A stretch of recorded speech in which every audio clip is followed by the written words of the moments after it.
Bible గ్రంథంలో వివరించబడిన గమనించాలి. పరిశుద్ధ గ్రంథమైన బైబిల్ గ్రంథంలో పిల్లలు తమ యొక్క మేలును కోరుకునే తల్లిదండ్రులకు దూరం అవడం ద్వారా పొందే నష్టమును ఆదికాండము 13వ అధ్యాయము 14వ అధ్యాయము 19వ అధ్యాయంలో వివరించారు. స్పష్టంగా దేవుడు తెలియచేశారు. నేను చెప్పడం ఎందుకులే కానీ మీరు చదివితే మరింత స్పష్టంగా అర్థమవుతుందండి.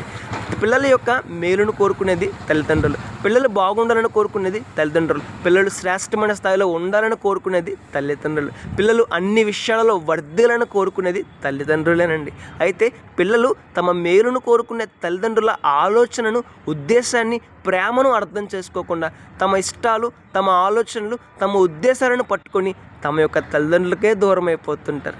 గమనించాలి, పిల్లలను తల్లిదండ్రులు ప్రేమిస్తున్నట్లుగా ఇంకెవ్వరూ ప్రేమించలేరని. అది బంధువులకైనాను, స్నేహితులకైనాను, మన సొంత వారికైనాను, మన అనుకున్న వారికైనాను సాధ్యపడదు. అంత గొప్ప ప్రేమ, అంత గొప్ప ఆదరణ, అంత గొప్ప సహాయం పిల్లలకు తల్లిదండ్రుల ద్వారానే అందుతుంది. ఒకసారి ఆలోచన చేద్దామండి.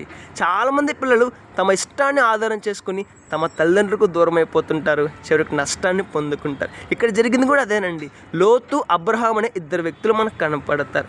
లోతు అబ్రహాంకి కొడుకు అవుతాడు, కొడుకు వరుస అవుతాడు. అయితే లోతు తన స్వార్థాన్ని ఆధారం చేసుకొని, తమ ఇష్టాన్ని ఆధారం చేసుకొని అబ్రహాంకు దూరంగా వెళ్ళిపోతాడు, చివరికి నష్టాన్ని పొందుతాడు.